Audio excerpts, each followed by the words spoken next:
Good morning everyone. Welcome to the lecture of Foundation Engineering. In today's lecture we are going to start an example of designing of retaining wall. We have already seen some theory about the retaining wall, types of the retaining wall and design concept of the retaining wall. So let's start one example based on that theory and that concept. So example is design a cantilever retaining wall to retain the earth of a height of 5.5 meter above the lower ground level. Fix the basic dimensions and carry out the stability checks of a retaining wall. Design and detail all structure components. Take a SBC of a soil 175 kPa kilopascal. Theta is given 30 degree, mu is given 0.5, unit weight of the soil is 18 kilonewton per meter cube. Use M20 grade of concrete and Fe415 grade of a steel. ठीक है, तो अब ये example में हमें ये सारे data दिए हैं. तो सबसे पहले हमें पता है कि रिटेनिंग वॉल के कंपोनेंट्स कितने होते हैं. तो कंपोनेंट्स होते हैं टो, हील एंड स्टीम. ठीक है, सो हमें बेसिकली ये तीन कंपोनेंट को डिज़ाइन करना है. और डिज़ाइन के बाद यहाँ पे क्या बोला है, also carry out the stability checks of retaining wall. तो उसके जो स्टेबिलिटी चेक होते हैं वो भी हमें करने हैं. सो बेसिकली हमें सबसे पहले क्या करना है, सो डिज़ाइन करनी है और बेसिक डायमेंशंस उसके फाइंड आउट करने हैं और उसके स्टेबिलिटी चेक्स करने हैं. तो उसके लिए हमें स्टेबिलिटी कंडीशन और स्टेबिलिटी ऑफ रिटेनिंग वॉल भी फाइंड आउट करना पड़ेगा. तो स्टेबिलिटी कंडीशंस क्या क्या होती थी, तो सबसे पहले ही कंडीशन थी stability against overturning, stability against sliding, maximum pressure at a base वो फाइंड आउट करना पड़ेगा और नो टेंशन एज बेस. सो ये 4 कंडीशन बेसिकली हमें फाइंड आउट करनी है और सॉल्व करना है. सो फर्स्ट स्टेप क्या होगा, तो फर्स्ट स्टेप होगा कि हमें उसका अर्थ प्रेशर फाइंड आउट करना पड़ेगा. सो कोफिशिएंट ऑफ अर्थ प्रेशर मतलब कि के ए एंड के पी. तो हम लोगों ने आगे ऑलरेडी देख लिया है के ए का इक्वेशन क्या है, 1 minus sine five upon 1 plus sine five. So phi हमें कितना दिया है ये एग्जाम्पल में 30 डिग्री. सो हम लोग यहाँ पे पुट करेंगे फाई की वैल्यू. सो हमें के ए मिल जाएगा और के पी क्या है, उसका इन्वर्स है के ए का इन्वर्स मतलब कि 1 plus sine five upon 1 minus sine five. So K P हमें के ए मिला 1/3 और के पी हमें क्या मिलेगा 3. सो हमें कोफिशिएंट ऑफ अर्थ प्रेशर मिल गया. उसके बाद हम लोग फाइंड आउट करेंगे प्रिलिमिनरी डायमेंशंस कि उसके डायमेंशंस क्या क्या है. सो हमें यहाँ पे क्या दिया है, डेंसिटी दी है 18 किलोन्यूटन पर मीटर क्यूब मतलब कि गामा, और एसबीसी ऑफ द सॉइल दिया है मतलब कि सेफ बेड. एसबीसी कितना दिया है 175 किलो पास्कल. सो हम लोग उसको किलोन्यूटन पर मीटर क्यूब स्क्वायर में कन्वर्ट कर लेंगे. सो 175 किलोन्यूटन पर मीटर स्क्वायर इतना हमें दिया है. अब हमें minimum depth of the foundation हम लोग नीचे से ऊपर जाएंगे. सो सबसे पहले हम लोग फाइंड आउट करेंगे minimum depth of the foundation. So minimum depth of the foundation मतलब कि डी मिनिमम फाइंड आउट करने के लिए इक्वेशन है Q0 divide by gamma 1 minus sine five upon 1 plus sine five square. So ये equation के अंदर हम लोग सारी वैल्यू पुट कर देंगे. सो Q0 मतलब कि SBC ऑफ द सॉइल वो हमें कितना मिला 175 किलोन्यूटन पर मीटर स्क्वायर हमारे पास है ही ऑलरेडी. और हमें ये गामा दिया है 18 किलोन्यूटन पर मीटर क्यूब और हमने 1 माइनस साइन फाइव और अपॉन 1 प्लस साइन फाइव की वैल्यू फाइंड आउट की है, वो हमें मिली है 1/3. सो वो वैल्यू हम लोग पुट कर लेंगे. सो हमें डी मिनिमम कितना मिला है 1.08 मीटर. सो हम ये डी मिनिमम मिला तो हम लोग उसके सिमिलर वैल्यू प्रोवाइड करेंगे. सो इतना तो हमें चाहिए ही चाहिए. सो हम लोग बेसिकली प्रोवाइड करेंगे 1.2 मीटर. ठीक है, तो ये क्या हो गया डेप्थ ऑफ द फाउंडेशन. और हमें height of the retaining wall already 5.5 तो दिया था. ठीक है, सो उसके अंदर हम लोग depth of the foundation add कर देंगे. सो हमें क्या मिल गया total height of the retaining wall मतलब कि overall height of the retaining wall. ये फर्स्ट हमने एच फाइंड आउट कर लिया. अब हम लोग फाइंड आउट करेंगे बी. ठीक है, सो बी फाइंड आउट करने के लिए इक्वेशन है B is equal to √3p divide by 2 gamma. ठीक है, बिकॉज हमारी रिटेनिंग वॉल कौन सी है, टी शेप्ड। सो ये आप फिगर में देख रहे हो, ये हमने एच फाइंड आउट कर लिया, मतलब कि टोटल एच, ये स्मॉल एच हमें दिया था। तो हम लोग टोटल एच और दोनों का कॉम्बिनेशन देख लेंगे, तो उसकी वैल्यू हमें मिल गई 6.70 मीटर। अब ये जो हमारी रिटेनिंग वॉल है उसका एक्टिव अर्थ प्रेशर डायग्राम ऐसे ट्राइंगल बनेगा। ठीक है, हम लोगों ने ऑलरेडी आगे थियोरी में देख लिया है कि अगर आपका बैकफिल ड्राई होता है, मतलब ड्राई बैकफिल है, तो उसका इक्वेशन क्या होगा, PA is equal to KA into gamma into H, जिसमें ये कैपिटल एच आएगा यहाँ पे। अगर हम लोग स्मॉल PA फाइंड आउट कर रहे हैं तो उसमें स्मॉल एच आएगा। ठीक है, और वो ये जो कैपिटल PA है वो कौन से पॉइंट पे लगता है, सो h/3 पे, मतलब कि हमें कैपिटल P मिल जाएगा। तो सबसे पहले हम लोग B के इक्वेशन के अंदर वैल्यू पुट करेंगे, बट B के इक्वेशन के अंदर 3P, सो P की वैल्यू पहले फाइंड आउट करनी पड़ेगी। सो P फाइंड आउट करने के लिए हमारे पास इक्वेशन है 1/2 इंटू KA इंटू गेमा इंटू h²।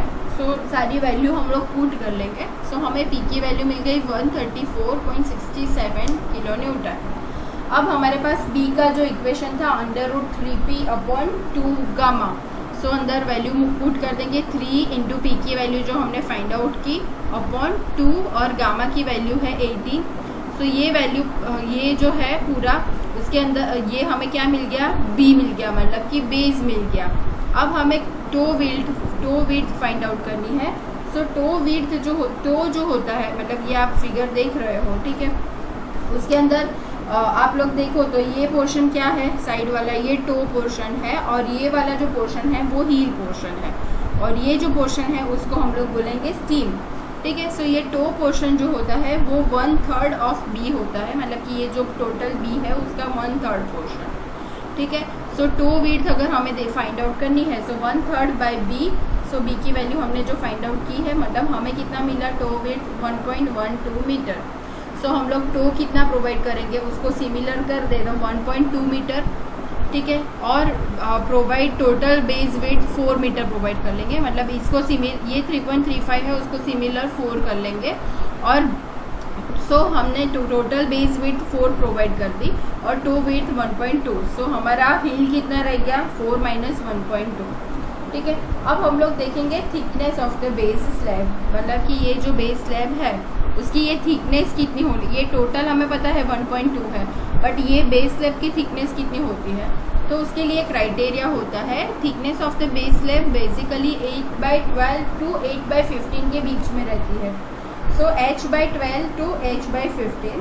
सो यहाँ पे हमारे पास h है 6.70, सो उसकी वैल्यू पुट कर लेंगे और उन दोनों के बीच की कोई वैल्यू हम लोग चूज़ करेंगे। सो यहाँ पे 0.558 टू 0.446 के बीच में कोई वैल्यू होनी चाहिए। ठीक है, सो uniform thickness of the base slab कितनी होगी, 0.50 मीटर। सो ये हमने कंसीडर कर ली है। सो हमारी जो ये फिगर है उसमें ये कितना रह गया, 0.50 मीटर। अब हम लोग फाइंड आउट करेंगे thickness of the steam eight the base, मतलब कि ये जो स्टीम है उसकी बेस की थिकनेस, ये फिगर में मैं आपको, ये जो स्टीम है पूरा इसकी ये टॉप थिकनेस है और ये बेस थिकनेस है। अगर हमें ये बेस थिकनेस फाइंड आउट करनी है तो हम लोग सबसे पहले तो प्रेशर फाइंड आउट कर लेंगे। ठीक है, pressure at the base of the stem कितना होगा, so PA is equal to KA into gamma into H as per equation. उसके अंदर H की वैल्यू हमें कैसे मिलेगी, so capital H minus stem, मतलब ये जो हम लोगों ने टो विड्थ फाइंड आउट की थी वो टोटल हमारी हाइट है उसमें से माइनस कर देंगे तो हमें स्मॉल h मिल जाएगा। सो हम लोग maximum moment at the base find out करना है। सो क्या होगा उसका equation, 1/2 into KA into gamma into h² into h/3। Maximum moment कैसे फाइंड आउट करते हैं, सो प्रेशर इंटू उसका डिस्टेंस, कितने डिस्टेंस पे लगता है। सो प्रेशर का equation 1/2 into gamma into KA into h² है, और कितने डिस्टेंस पे लगेगा वो, सो h/3 पे लगेगा। सो उसके लिए maximum moment at base steam कितना हो गया, सो हमें मिल गया 238.32 किलो न्यूटन पर मीटर, क्योंकि हमने सारी वैल्यू यहाँ पे पुट की है। अब ये जो मोमेंट मिली है हम उसको फैक्टर कर लेंगे।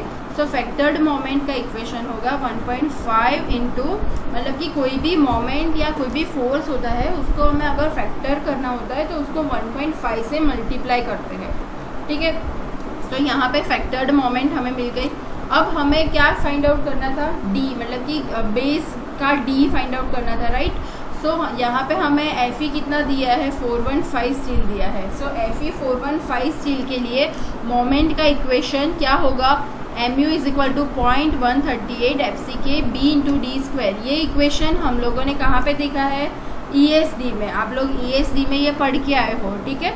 Fe 415 है, सो डायरेक्टली मोमेंट का इक्वेशन मिल जाएगा। बट हमारे पास ऑलरेडी मोमेंट है ही और B भी है। B हम लोगों ने यहाँ पे कंसिडर किया है 1000, ठीक है। सो हमारे पास B है, mu है, FCK है। सो हमें क्या फाइंड आउट करना है, D। सो D की वैल्यू हमें मिल गई यहाँ पे, D is equal to 359.89 mm। So अब हम लोग क्या करेंगे, यहाँ पे एक इफेक्टिव कवर कंसीडर करेंगे। सो इफेक्टिव कवर कितना हो कंसीडर किया है यहाँ पे 50 mm। So total D for the stem required कितना हो जाएगा, सो जितना हमें D मिला है उसके अंदर हम लोग 50 ऐड कर देंगे, मतलब कि कवर ऐड कर देंगे। सो हमें मिला 409, बट हम लोग स्टीम की डेप्थ उसको सिमिलर करके 450 mm प्रोवाइड करेंगे, ठीक है। सो विड्थ ऑफ द हील कितना हो जाएगा, 4 प्लस उसकी स्टीम की वो हम लोगों ने फाइंड आउट की, वो 450 mm की, तो उसको 4.5 उसमें से माइनस हो जाएगा और 1.2 क्या माइनस हो गया, वो toe width. So total width of the heel हमें कितना मिल गया, 235, ठीक है। मतलब कि ये जो हमने फिगर की थी उसके अंदर ये 1.2, ये 0.45, सो ये कितना हो गया 2.35, मतलब कि विड्थ ऑफ द स्टीम मिल गया हमें। सो विड्थ ऑफ द हील मिल गया और top width of the steam हम लोग प्रोवाइड करेंगे 0.20 mm। सो हमें शेयर की प्रोवाइड करनी पड़ेगी। सो वो शेयर की कितनी होगी, 0.45 metre to 0.50 metre below the base to prevent the sliding of the wall, ठीक है। सो बेसिकली हमारी फिगर ऐसी हो जाएगी। हमने ये सारे डायमेंशन फाइंड आउट कर लिए हैं। ये हमारा स्टीम है, उसका टॉप वेट अज्यूम किया 0.20 मीटर, बेस वेट हमने फाइंड आउट किया कितना 450 मीटर। ये यहाँ पे आप देख रहे हो, ये 1.2 मीटर क्या है, हमारी टो की विड्थ है और 2.35 है हमारी हील की विड्थ। और हमने ये विड्थ मतलब टो की स्लैब की विड्थ फाइंड आउट की थी 0.50 मीटर और ये शेयर की है हमने प्रोवाइड की है 0.45 टू 0.50 मीटर की, ठीक है। और तो ये पूरा हमारा सेक्शन हो गया रिटेनिंग वॉल का जो हमने बेसिक फाइंड आउट किया। अब हम लोग क्या करेंगे, स्टेबिलिटी कंडीशन फाइंड आउट करेंगे। सो स्टेबिलिटी कंडीशन के लिए मैं नेक्स्ट लेक्चर में आपको सिखाऊंगी। अब यहाँ तक आप लोग समझ लीजिए कि बेसिक प्रिलिमिनरी डायमेंशन कैसे फाइंड आउट करने हैं। सो मैं आज एक एग्जांपल दूंगी जिसमें आपको यहाँ तक का ही सॉल्व करना है, ठीक है। आगे का हम लोग नेक्स्ट लेक्चर में करेंगे। Thank you so much.